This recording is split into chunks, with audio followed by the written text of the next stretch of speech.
Со 73 гласа за и 1 воздржан, собранието го донесе предлог законот за судски совет. Опозицијата гласаше за затоа што е дел од реформската агенда, но реагира дека начинот на кој е влезен во собраниска процедура не е коректен и дека со доснењето се изгубени финансиски средства.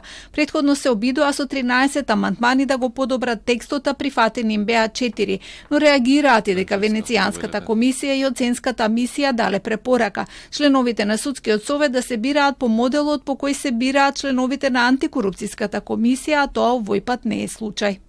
Се беше отфрлено без некакво суштинско образложение и тоа покажува дека власта не сака независно судство, туку судски совет кој што ќе донесува одлука без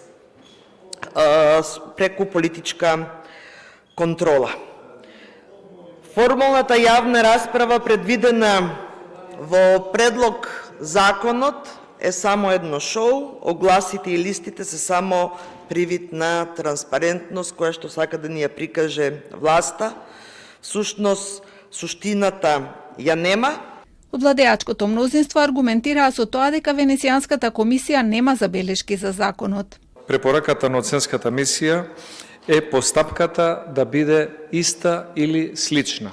И сега, ако вие инсистирате тоа да се смета како суштински недостаток, во ред, тоа е политички легитимно од ваша страна да ја држите таа теза, но според мене се гледа дека постапката е далеку многу подобрена во однос на претходните постапки.